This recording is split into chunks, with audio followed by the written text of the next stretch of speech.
Saludos República Dominicana, saludo al mundo, buenas tardes, buenos días, buenas noches. Nosotros tenemos 3 temas en este video que son interesantísimos. 3 temas. El primero es el fin de la guerra Estados Unidos-Israel, que forma un bloque contra Irán. El segundo tema es un caso sonado en la República Dominicana, que es el fondo del caso Jet Set, donde el juez hoy iba a decidir si las pruebas presentadas por el Ministerio Público tenían suficiente valía jurídica como para ser tratada en el fondo de ese caso. Y el tercer tema es el caso de otro escándalo de corrupción que se dio en el Instituto Oncológico del Cibao, donde el administrador de ese centro hizo de todo con los fondos propiedad de esa institución, que es una ONG, una institución de ayuda benéfica, una institución solidaria. Nosotros le damos la bienvenida al estelar José Checo, quien nos acompaña en estos 3 temas de este video. Hola, aquí les saludo, empezando la semana con la energía y con el deseo de informar debidamente en Cirugía de la Verdad. Así que arranca, que te voy a acompañar en 3 temas candentes que son de actualidad. De candente actualidad, hermano. Correcto, dice que el acuerdo anunciado el 14 al 15 de junio del 2026 es, por ahora, un memorándum de entendimiento no completamente detallado que busca poner fin a más de 100 días de guerra entre estos países. Ahí tenemos una imagen del domo de hierro de Irán que demostró bastante efectividad en las hostilidades porque interceptó de esa ofensiva lanzada por Irán gran parte de los misiles de ese país. Cese inmediato es el contenido. ¿Cuáles son los principales puntos conocidos? Bueno, cese inmediato y permanente de las hostilidades. Hay que parar eso. Eso hay que pararlo. Se detienen todas las operaciones militares entre Estados Unidos e Irán en todos los frentes, incluidos escenarios indirectos como el Líbano, que Israel siguió la ofensiva contra la presencia de Hezbollah ahí en el Líbano.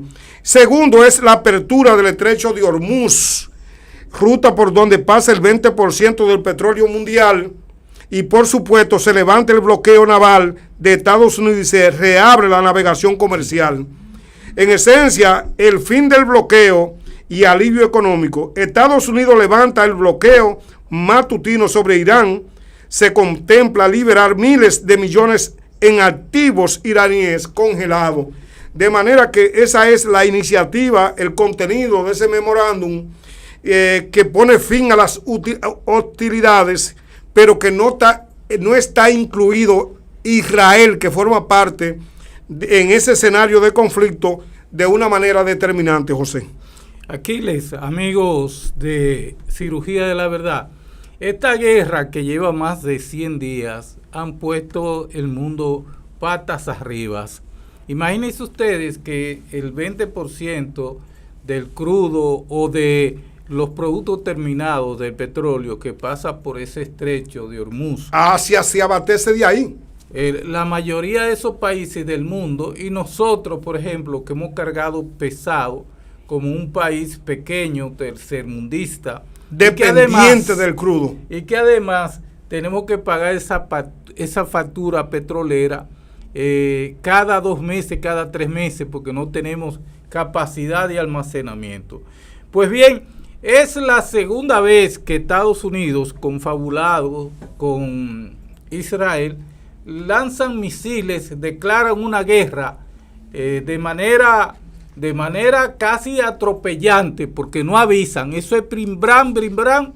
Y bueno, a partir de ahí, Irán desarrolló una guerra que le llaman asimétrica.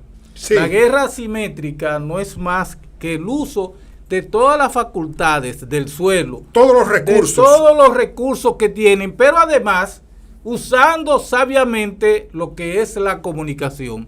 Y en todos esos frentes hay que decir que Irán le ganó a ese gigante, a esos 2 gigantes de la guerra, que son Estados Unidos, y hoy Irán se está declarando como vencedor de esa guerra. Tanto así que Donald Trump este fin de semana decidió aceptar que Irán cobrase una pequeña cuota a los barcos que van a pasar por ahí. Pero hoy, que está reunido el G7, están especialmente Francia, convenciendo a Irán de que se deje de cobrar un peaje por el pase, porque eso va a traer dificultades. Bueno. Pero como bien tú decías, son 60 días para pasarle cotejo a 14, 15 puntos, que son los que se han puesto sobre la mesa para llegar a una conclusión definitiva de esta guerra. Bueno, el acuerdo de la negociación después de los 60 días, el acuerdo actual es una base, dice. Se abrirá un plazo de negociación para temas más complejos como programa nuclear iraní, que es el punto crítico, ese programa nuclear. Segundo, sanciones económicas. Y tercero, seguridad regional. Es una región bastante convulsa.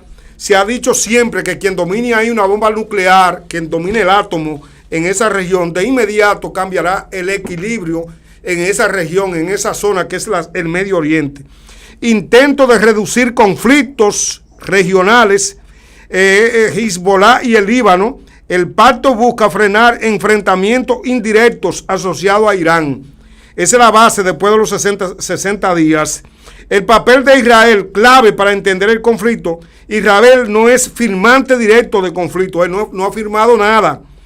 Ha dejado claro que no retirará tropas en Líbano ni otras zonas y puede seguir actuando militarmente si considera que es una amenaza Irán, Hezbollah y todo lo que ha sucedido ahí con Hamas en esa zona. Esto significa que la paz no es completa, más bien es un alto al conflicto principal entre Estados Unidos e Irán, pero con tensiones activas en la región. Una cosa interesante que hay que recordar es las repercusiones inmediatas, que es el impacto económico global. El impacto es que hay una caída inmediata del petróleo en un 4% de ese crudo que sale de ahí y una subida de bolsas internacionales que representan un alivio en la inflación y energía. Esto ocurre porque vuelve a fluir el petróleo por el estrecho de Hormuz.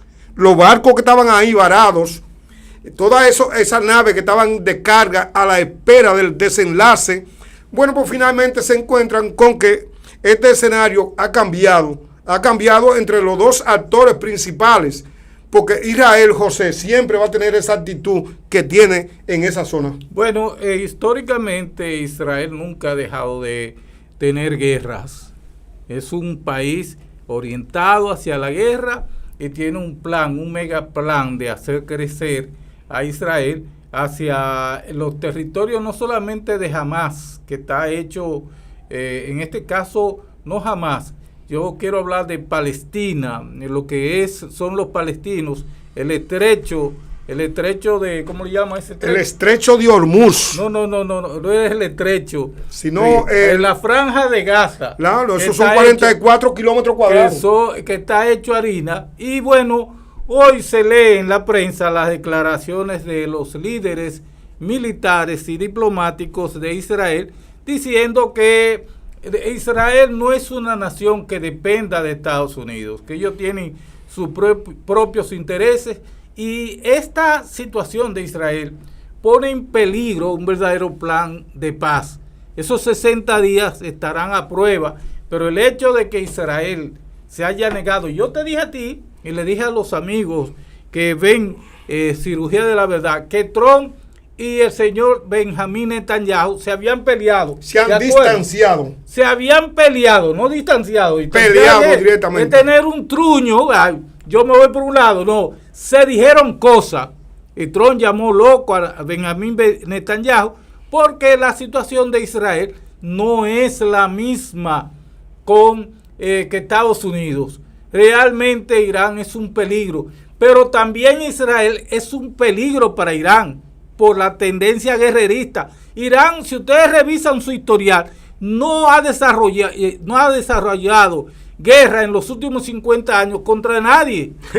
Contra nadie, absolutamente contra nadie. No así. Pero de todas maneras, Trump estaba loco por terminar esta guerra por razones que yo expliqué la semana pasada. Dentro de las repercusiones inmediatas que tiene firma de memorándum de entendimiento, hay una reapertura del comercio mundial, se normalizan rutas marítimas clave, miles de barcos varados pueden retornar a su actividad comercial, hay una reducción de la guerra, pero no total, disminuyen ataques indirectos entre Estados Unidos e Irán, pero Israel continúa operaciones en el Líbano, hay riesgo de violaciones del acuerdo y cambios geopolíticos se producen. Irán sale fortalecido políticamente al negociar sin rendirse. Estados Unidos pierde cierta influencia regional. Esas son las cosas, las repercusiones inmediatas que tenemos. Los países árabes pueden replantear alianzas. Los países árabes, decíamos nosotros ahorita con mucha propiedad, que quien logre desarrollar una bomba nuclear o trabaje la fricción atómica en esa zona hasta enriquecer el uranio, el isótopo que produce la bomba nuclear, pues de inmediato se va a cambiar el equilibrio. Ese plan de paz crea incertidumbre nuclear. El tema principal, armas nucleares iraníes, no está resuelto, que era el tema principal. Será el punto más complicado en las próximas negociaciones. Irán no cede en ese aspecto. Irán está solo ahí. Tuvo que en esa guerra, hay que decirlo, fue con tecnología propia, con una cohetería que sorprendió al mundo. Una cohetería que no tenía nada que envidiarle a la cohetería que disponen los países, José, más importante bélico del planeta. Algo más sobre eso mismo. Mientras Estados Unidos estaba utilizando misiles Tomahawk, ellos estaban parando en unos drones que salen a 20,000 pesos, unos misiles que salen a 25,000, 28,000 pesos. Entonces, si Estados Unidos llegó a gastar 1.300 millones de pesos, no, perdón, 1.200, 1.300 millones de dólares, no pesos, dólares, en un día, en aquellos momentos más álgido del conflicto. Sí, donde había más conflicto. Y la gente de Irán realmente fueron muy inteligentes. Por eso hablé al principio de la guerra asimétrica, que inclusive el New York Times estaba prestándose a tomar las declaraciones de la Guardia Revolucionaria, y si Trump hablaba, había una réplica. De todas maneras, la gente cree que porque se ha abierto un espacio para la discusión, los problemas del petróleo van ya a terminar. En esos 60 días van a discutir 15 puntos, pero en nuestro país y el resto del mundo no tendrá, digamos, sosiego, no tendrá una reapertura de los negocios, porque esa industria de petróleo necesita por lo menos 6 meses para que se ponga nuevamente como estaba antes de la guerra.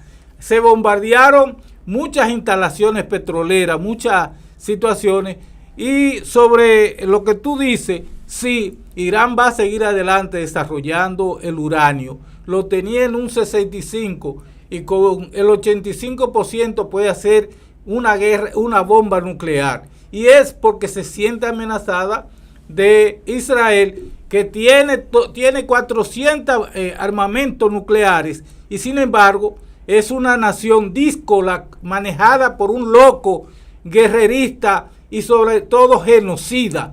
Entonces yo no veo la diferencia entre Irán, que no ha invadido a nadie ni ha buscado pelea con nadie, e Israel, que sí es una nación guerrerista y tiene 400 bombas nucleares que nadie, absolutamente nadie, puede fiscalizar. El plan de paz no es una solución definitiva, lo recordamos, no es una solución definitiva.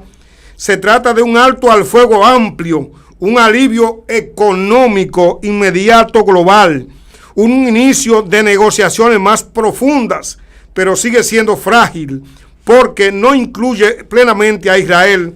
Faltan detalles clave, hay riesgo de nuevos enfrentamientos y no se tocaron los temas que dividen a Occidente y que es Estados Unidos, que con Irán, que es el aspecto nuclear, y nosotros nos encontramos, podríamos decir, en un momento crítico de la guerra, de crear confianza, de crear un espacio de confianza, que fue el tema que se trató a lo largo de esa negociación en Pakistán, que es un país que hace frontera con Irán, y el primer ministro de Irán desde el principio decía que había que cimentar, profundizar, poner sobre la mesa el tema de la confianza que no existía entre Estados Unidos y lo que es el gobierno de Irán, que al principio también, valga la redundancia, se pensaba que la fragilidad interna de ese gobierno podría resquebrajarse y dar al traste con un nuevo sistema, un nuevo orden interno, cosa que no sucedió, y Donald Trump se vio en la obligación de ir a negociaciones directas con el gobierno revolucionario que fue creado desde 1979, cuando triunfó la revolución islámica de el ayatollah Khomeini. José Lo Checo. Que tú estás diciendo es que Irán, según los analistas de este resultado, que fue, este acuerdo se llegó a acuerdo en Islamabad. Sí, que es la capital de Pakistán. Ahí fue que se logró entre las comisiones que estaban de Estados Unidos y de otros países que sirvieron de voceros, de asesores para que este diálogo terminara. Entonces, ¿qué pasó? Que Estados Unidos y Israel golpearon duramente durante 2 días las instalaciones y la propia ciudad, la capital de Teherán, pensando, miren ustedes cómo quedó eso, pensando que iba, y además de eso, que lanzaron misiles y lanzaron también, ¿cómo le llaman? Drones. Esas imágenes son la ciudad más importante de Israel, que es Tel Aviv. Esa es la capital. Sí, que fue bombardeada por Irán en su momento, y ese es el domo de hierro en plena faena, tratando de defenderse de los ataques, de las hostilidades de los misiles de Irán. Bien, digo que ese domo sirvió de poco por una razón. Cuando Irán lanzaba racimos de bomba, ese domo de la defensa israelí se saturaba. Cuando no es lo mismo tú que te tiren 10 misiles, enviar 10 misiles, que una oleada. Que te tiren 180, 160. De golpe. Entonces la defensa israelí se saturaba y no sabía qué hacer ante ese racimo de bombas y de misiles baratos, pero que hacían mucho daño. Entonces, realmente Tel Aviv fue duramente golpeada de una manera inmisericordia, porque evidentemente que Irán se estuvo preparando para la guerra. Y además, aunque no se diga, tú dices que Irán peleó solo.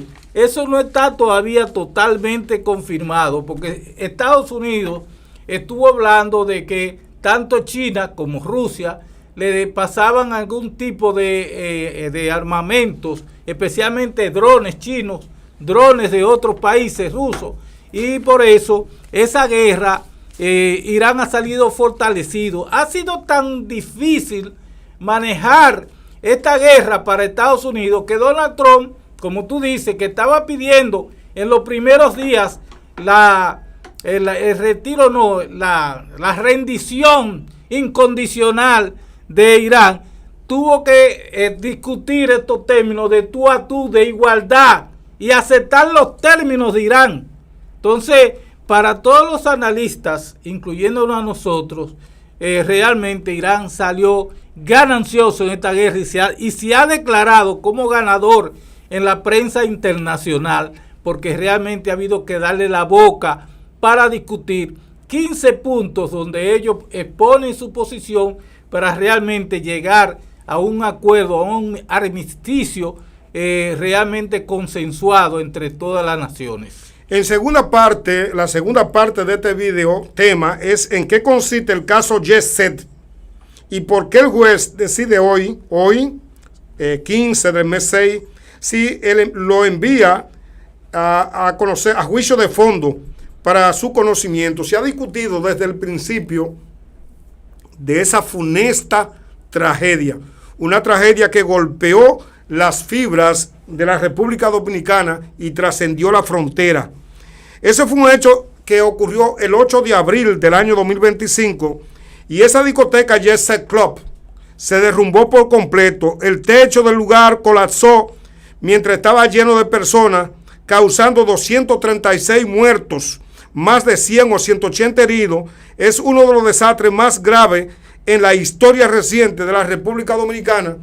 Y el juez hoy iba a decidir si las pruebas que se han presentado tenían lo suficiente valor jurídico. Ya decidió. Por eso tengo la nota aquí que de lo que decidió el juez, tenían suficiente valor jurídico para que fuera al fondo, se pasara el juicio de fondo a los hermanos Espaillat, que lo tenemos ahí en la pantalla.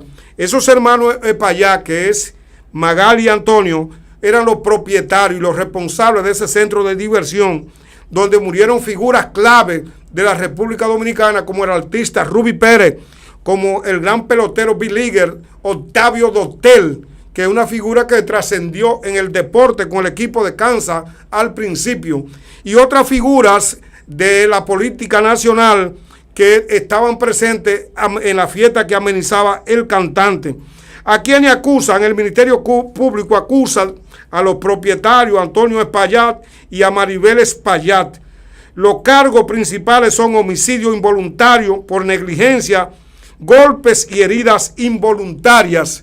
Y eso se estuvo discutiendo hoy en los tribunales y ya prácticamente se tiene la conclusión que el juez dice que congeló 500 millones de pesos de los hermanos Espaillat que no pueden ser utilizados. Y dice el Ministerio Público que van a llevar eso hasta las últimas consecuencias, pidiendo la pena máxima. El juez Raimundo Mejía, que conoció el juicio preliminar del caso de la discoteca YC, no acogió la petición de cambio de tipificación del caso para incluir la figura de dolo eventual, por lo que los hermanos Espaillat serán juzgados por homicidio. El caso YC de Maribel y Antonio Espaillat irán a juicio de fondo por homicidio involuntario. El magistrado dispuso que Antonio y Maribel Espaillat respondan en un juicio de fondo por los hechos que le imputan de homicidio involuntario de 236 personas y más de 80 heridos, José Checo. Esta tragedia de Yese envolvió de luto, dolor al pueblo dominicano. Hubo un desplome generalizado de la conciencia nacional cuando en la mañana de ese martes, fue lunes a martes, sí, y bueno, ese martes se amaneció con, el presidente amaneció allá, llegó de madrugada cuando se enteró de la tragedia y todo el mundo lloró esos muertos, esa tragedia, esa situación. Lo lamentable es que hasta ahora la familia Espaillat, Maribel, la madre, el propio Antonio, no ha sido tocado ni con el pétalo de una rosa. Ustedes saben que cuando sucede una tragedia así, muchas veces a los que son responsables o supuestamente responsables, pasan hasta 8 horas sudando interrogatorio interminable. Bueno, esta gente no ha sudado la gota gorda en ningún momento, porque inclusive los abogados defensores de las víctimas se dieron cuenta que habían caído en un gancho, y la acusación sobre los hermanos Espaillat, que era homicidio involuntario, a última hora quisieron cambiarla, pero el juez la rechazó, de voluntario a involuntario. Lo primero fue involuntario y querían cambiarlo a voluntario porque la pena era mucho mayor. ¿Qué implica esto? Que en caso de que este juicio de fondo termine y el juez determine que hay condiciones para sancionar a la familia Espaillat, no van a durar más de 2 años presos. ¿Qué hay que decir a favor? Si hay cárcel, porque ha habido un favoritismo. ¿Qué hay que decir a favor de los hermanos Espaillat, tanto de Maribel como de Antonio, que le han dado la cara a ese gigante en la justicia? Han llegado a acuerdos monetarios con ciertas personas, familias que estuvieron ahí involucradas en ese hecho, y hasta ahora no se han sustraído un minuto de ese caso. Los hermanos Espaillat le han dado el frente. Finalmente el juez dijo que sí, que la prueba presentada de que fueron sobrecargados el techo con las plantas eléctricas, con tinaco, que el techo tenía equipos y materiales pesados, se ignoraron advertencias sobre deterioro, no se hicieron estudios técnicos adecuados. En resumen, se le acusa de negligencia grave que habría provocado la tragedia. Una tragedia que está pasando hoy, 15 de junio de 2026, están ellos ya en los tribunales y hoy el juez Raimundo Mejía, en el primer juzgado de la instrucción, decide si lo envía el caso a juicio de fondo, como sucedió de que van a un juicio de fondo, José, y le congelan 500 millones de pesos que tienen que ver con la empresa. La primera de ellas es la Radio Cadena Comercial, donde trabaja ese equipo, ese programa que se difunde todos los días. Está también el Hemisferios SRL, Inversiones SP2 SA, Evelyn López y Grecia López. Son las empresas que fueron congeladas para que no se hagan movimiento ahí y que sirven de garantía en este caso. ¿Cuál es el significado que eso que continúe el juzgado con la acusación? Ahí no habrá ya no al lugar. Eso se descarta, el hecho de un no al lugar. Y se ha pasado entonces a lo que es el juicio de fondo, porque la prueba, después de ser evaluada, parece que tienen suficiente peso desde el punto de vista jurídico. En el Código Penal eso lleva todo lo que es una organización. Primero se somete la prueba para ver si esa acusación tiene mérito. Encontraron los méritos, entonces eso se llama juicio preliminar. De manera que ahí estamos con los hermanos Espaillat, quien a partir de ahora tendrán que rendir cuenta por esos 100 y pico de heridos y esos 236 muertos en la justicia dominicana. Mira, hermano Olivo, yo no me atrevería a decir que hay cosas a favor de los hermanos Espaillat, porque la presencia de ellos en este juicio es obligatoria, no pueden evadirse de la justicia. Y cuando tú dices que han llegado a acuerdos con muchos de los deudos, de los familiares de las víctimas que murieron en ese derrumbe, lo han hecho hasta de manera alevosa, de manera criminal. ¡Alevosa! ¡Alevosa! Adriano, desde que llegó aquí a este país, Antonio, que es el responsable de ese centro de diversión, no ha dormido pensando en eso. Y que yo tampoco. Ha hecho lo que se llama los esfuerzos para que toda la demanda ponerse de acuerdo con los implicados en ese caso. O si pagando 30,000 pesos por una víctima. Millones de pesos. No, excúsame. 30,000. Se ha valido de empleados, de ¿cómo se llama esto? De abogados, negociadores, que han mareado a varios de los deudos y han pagado hasta 30,000 pesos por una víctima. Un engaño vil, un engaño rastrero. Pero lo otro es que hay un expertise. ¿Y qué decía el expertise? Ahora tendremos que ver si realmente para satisfacer la sociedad. Sí. ¿Qué decía el expertise? Que montaron un 144% de más en la capacidad de aguante del techo, carajo. ¿Cómo? Un 144%. Pero hay que llevar la prueba de eso. Pero además, eso no puede decir que se llevó o se dijo. Es pruebas. No, es que ellos llevaron un segundo expertise. Hubo que permitirle a ellos.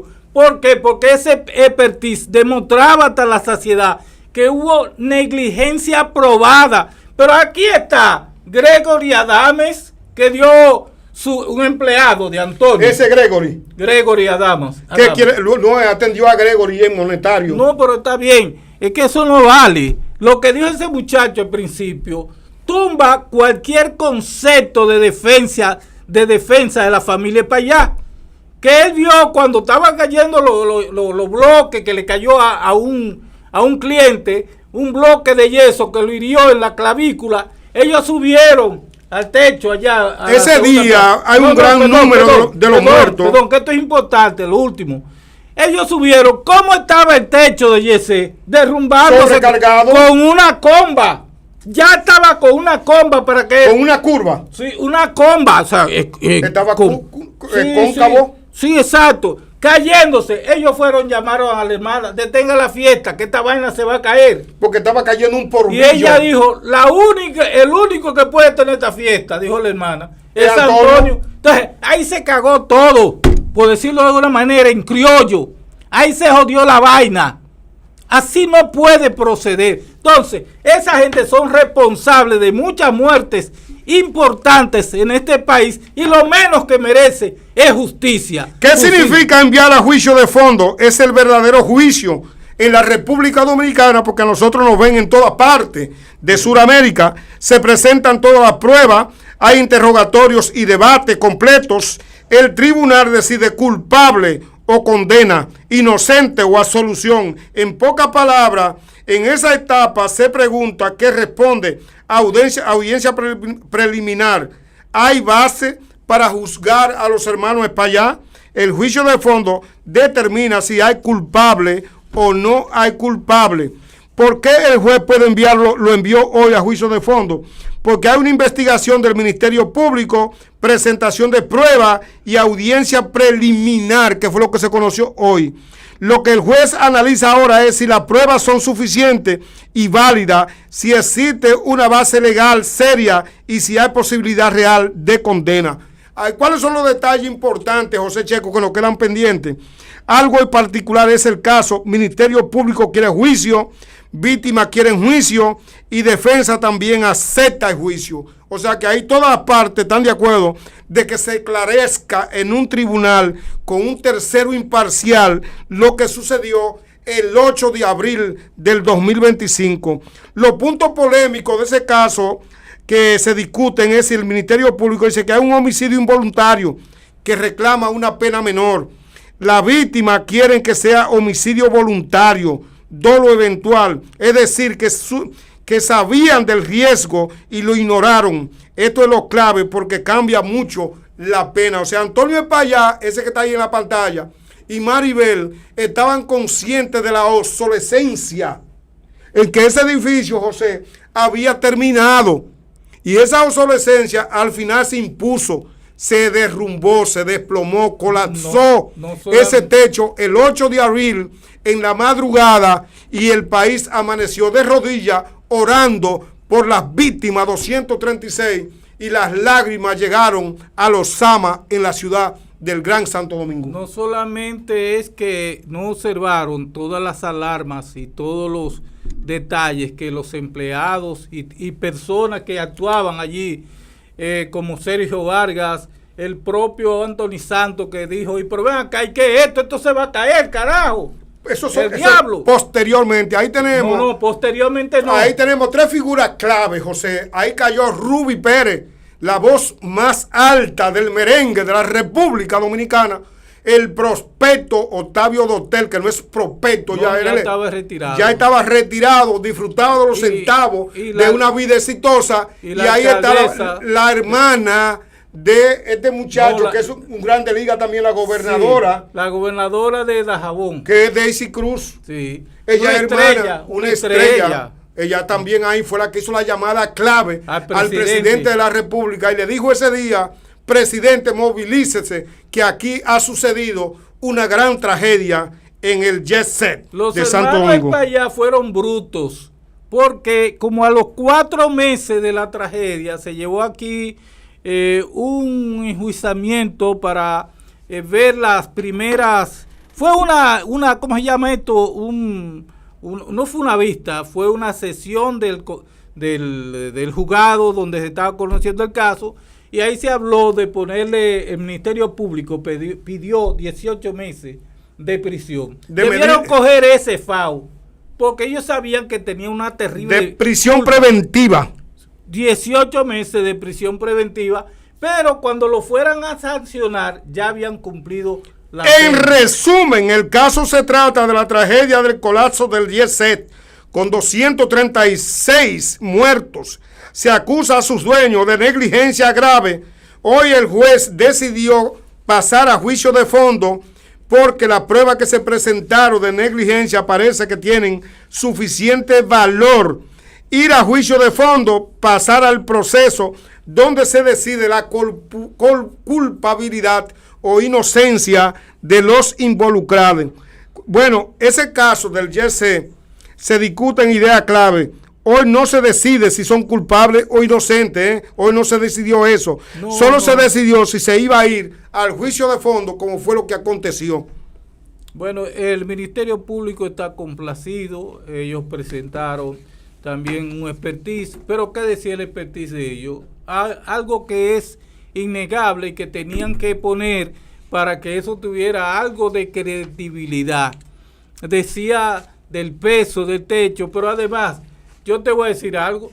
Antonio Payá fue tan torpe que le quitó una columna esencial a Yesé. ¿Al Yesé? Sí, eso está en el expediente.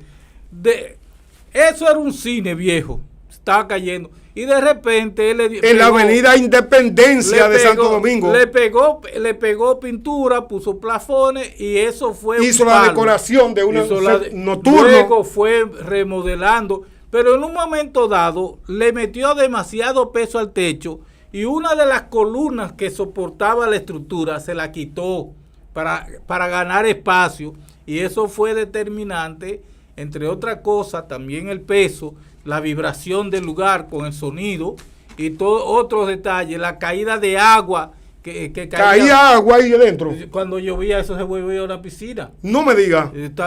Pero también algunos de los equipos arrojaba, sudaba y tiraba agua sobre el tercer tema de este video es que es el caso del Instituto Oncológico de Santiago.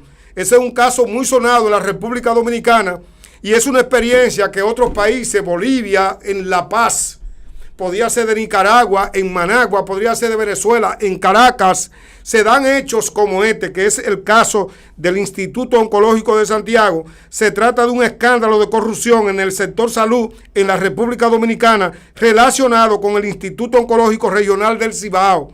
Ahí lo que sucedió fue que lo administrado por el Patronato Cibao contra el Cáncer, ellos se confabularon en una asociación, los administradores, y ellos de alguna manera desviaron dinero destinado a pacientes con cáncer, usaron el seguro público SENASA para cometer fraudes, beneficiarse ilegalmente con recursos del Estado. Ahí está el primer protagonista de ese escándalo, es Héctor Lora, que fueron apresados este fin de semana en la ciudad de Santiago para ir al conocimiento del fondo de pruebas contundentes que tienen contra ese señor, que es Héctor Lora, José Checo. Mira, Héctor Lora se fue agregando, no era más que un funcionario que no tenía, era como un ayudante de contaduría. Luego que él pudo, desplazó varios médicos, los fue sacando. Una institución como esa no puede estar dirigida por un ingeniero. Bueno, creando situaciones de trabajo incómodas, y muchos de esos médicos que tienen su dignidad, algunos renunciaron, otros se alejaron, y él pudo subir al trono, acaparar la dirección, y buscó a su ex esposa y la puso en finanzas. Buscó una comadre de su esposa, la puso a llevar la contabilidad. Y no necesariamente en ese orden, pero creó una camarilla administrativa. De los suyos. De los suyos. Para beneficiarse. Claro. En una mancuerna se llama eso. Pero el que junta a un grupo de personas de su alrededor, no lo usa para tener transparencia, sino para poder hacer cosas, urdidumbre, cosas, y se estuvo lucrando durante 7 años, pero ahí había un detalle. Ese Héctor Lora que hizo ese grupo de canallas, porque para usted llegar al Instituto Oncológico del Cibao y lucrarse y robar y cogerse ese dinero, usted tiene que tener las tripas podridas, porque usted está, por lo menos. ¿Tú sabes por qué? Porque tú le estás robando a la gente más indefensa, a la gente que sufre de cáncer. Cuando a ti te hablan de cáncer, todavía aquí hay mucha gente que cree ¿Y cuáles fueron que los, eso es una sentencia de muerte? ¿Cuáles fueron los apresados? Héctor Antonio Lora, que es el exdirector que tenemos en la pantalla, Luisa Yaciris Guzmán y Dilcia Vargas. ¿Cuáles son los delitos de lo que esa red es acusada? Hay unos delitos clave. El primero es asociación de malhechores, porque es verdad que son malhechores. Sí, se asociaron. También estafa contra el Estado, soborno, lavado de activos, delito tecnológico, uso de indebido de sistema, o sea que se metieron al sistema, falsearon todo lo que había ahí y siguieron adelante. ¿Qué dice la fiscalía? Que es el actor clave, lo que dice la fiscalía. Dice que estas personas se asociaron para sustraer millones de pesos, utilizaron el hospital y fundaciones vinculadas como canal y manipularon procesos administrativos y financieros ahí en el Instituto Oncológico, y el fin de semana lo apresaron ya valoraron esa prueba y no le queda más remedio que actuar como funcionario del supuesto fraude. ¿Cómo funcionaba ese fraude? ¿Cómo? Dicen ellos que aunque la investigación está en curso, ellos señalaron que cobraban dinero irregular y al seguro Senasa. Eso no es nuevo. Eso lo hizo también Santiago Jacín Checo. Sí. Uso de empresas y fundaciones vinculadas para canalizar dinero, pagos sin respaldo, posibles manipulaciones en servicio médico. En resumen, se utilizaban recursos para pacientes oncológicos como fuentes de enriquecerse ilícitamente. Entonces ahí está la acusación y este señor está ahí preso. Mire, detonante de todo este escándalo se dio cuando el ingeniero Lora trató de sancionar, de sacar, de eliminar de su función al director de cirugía oncológica, el doctor Juan Vila. Ese fue el que actuó como el pico chato. Ese se paró. Ese es el pico chato del caso. Visitó los medios. Yo tuve el placer de entrevistarle y enterarme de primera mano de todas las canalladas que hace ese señor que está en pantalla. Era medidas coercitivas. Esa víbora que ustedes están viendo ahí en pantalla. Entonces, realmente él no contaba con la legalidad. Para tú ser legal, tiene que ser electo y poner en la Procuraduría una hoja sellada, timbrada. Está aprobado. De la institución. Esta es la directiva, especialmente médicos que trabajaban ahí, que son directores, han sido directores o ocupan cargos importantes. Ahí se hacía lo que decía el señor Lora. ¿Por qué se considera gigantesco ese fraude? Porque afecta a 3 niveles. El primero es al Estado dominicano. Se robaron fondos públicos de salud, pérdidas millonarias del Senasa. Segundo, pacientes con cáncer. El aspecto más grave, dinero destinado a tratamiento fue desviado, afectó a pacientes del régimen subsidiado. Y tercero, el propio hospital se debilitó, la institución definitivamente se debilitó y hubo una crisis administrativa y financiera. ¿Cómo afectó la subsistencia de los servicios? Esto es clave para entender la gravedad. Antes de los arrestos ya se reportaban problemas en el centro, falta de medicamentos e insumos, deuda con suplidores y médicos, mala administración financiera, irregularidades graves y desorden contable, José Checo. ¿Tú sabes a cuánto subieron las deudas de la factura dejada de pagar por ese señor? Porque él tenía un sueldo de más de 700,000 pesos. ¿Él? Mensuales, sí. Lo perdió esa chamba. Por eso se aferró. En medio de esta crisis. Por eso se aferraba antes con uña y dedo a ser removido. Por eso peleaba como un león enjaulado, porque realmente tenía varias entradas dentro del oncológico.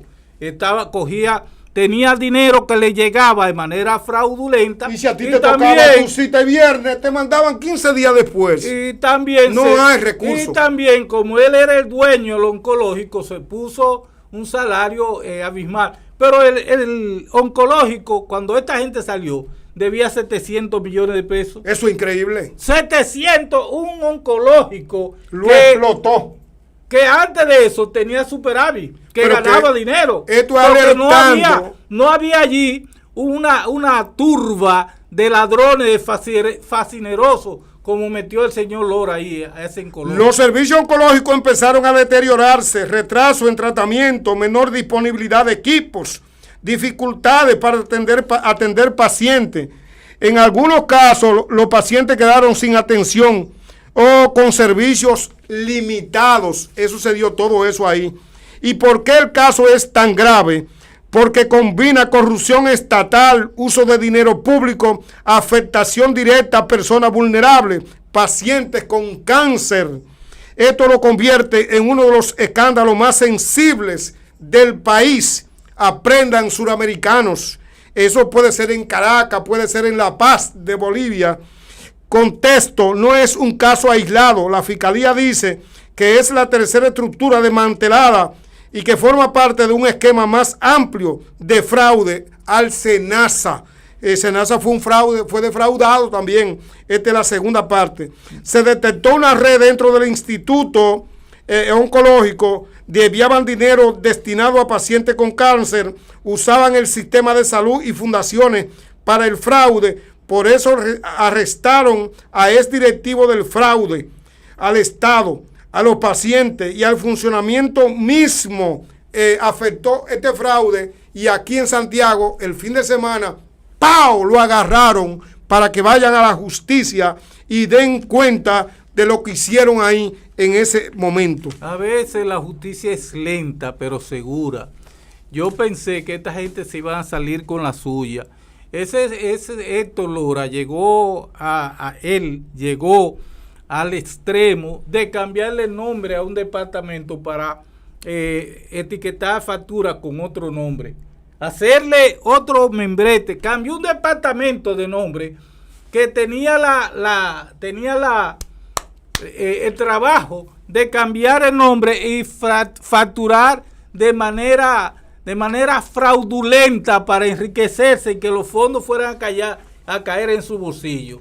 Por eso la sociedad de Santiago debe estar contenta al ver que un individuo que le ha hecho mucho daño a una entidad que se había manejado hasta que llegó él con bastante honestidad y con mucha yo diría, eficiencia. A tu modo de ver, ¿qué fue lo que falló ahí? ¿Dónde está el fallo? Que ese señor tenía esa red, esa mancuerna interna y actuaba a sus anchas. ¿Dónde está el fallo? Bueno, en que las figuras estelares del oncológico se apartaron porque... ¿Desaparecieron por la edad? No, se apartaron para no tener dificultad con este tipo que es dado a la pelea, al chisme, a la forma ilegal con que le creó un ambiente de trabajo realmente molesto, quisquilloso, yo diría, tú has visto las avispas. Pero cualquiera tiene que ser quisquilloso, porque tú te pones a analizar cuáles son los empleos que pasan de 500,000 pesos en la República Dominicana y son pocos, caben en una página nada más. Mira, este empleo. Este señor tenía un sueldo asombroso. De ministro, calladamente a una esquina de más aquí. Que un ministro, como si fuera un superintendente de banco. ¿Y dejó una deuda de cuánto? 700 millones. ¿Verdad que sí? ¿Defraudó a quién? Al SENASA. No, pero él se estaba lucrando con la mafia del SENASA. Él entró dentro de esa línea, esa ola. Claro, en la lambada. En la lambada. Lo que había el SENASA, cogió para todo el mundo. Sí. Entonces él le cambió el nombre a un departamento para poder hacer lo que hacía, de que esos fondos que llegaban por esa vía, esos servicios, entraran a su cuenta. ¿Qué tipo de institución es el Oncológico de Santiago? El Oncológico de Santiago es una ONG, ¿verdad que sí? Una fundación. Todas las fundaciones tienen que estar acuñadas por la Fiscalía de la ciudad correspondiente. Si yo estoy en San Pedro de Macorís y tengo una ONG, tiene que estar amparada por la Fiscalía de San Pedro. En Santiago, las fiscalías son las que monitorean, las que tienen que ver con el aspecto legal, con la clave legal de esos temas. Y entonces también burló a la Fiscalía. Por eso, al momento de quitarle la responsabilidad a Héctor Lora, aparece la Asociación Médica de la República Dominicana aparece Esa el fue la ministro, palanca. No, el ministro de Salud. El ministro vino, pero no pudo hacer nada porque no era una entidad estatal. Pero la palanca, ¿quién fue? El colegio médico dominicano que le dio el espaldarazo a los médicos para que llegaran, hicieran la declaración legal de una directiva que que está trabajando ahora para recuperar el oncológico, y sacaron a esa lacra que se llama Héctor Lora. Bueno, la página de Santiago, de lo que son los actos de corrupción, pasan a ocupar a esta figura como una de las figuras clave que cometió un delito que va a perdurar en la historia del ejercicio de la salud en Santiago. Nosotros nos vemos mañana con otros temas interesantes en Cirugía de la Verdad. Cuídense.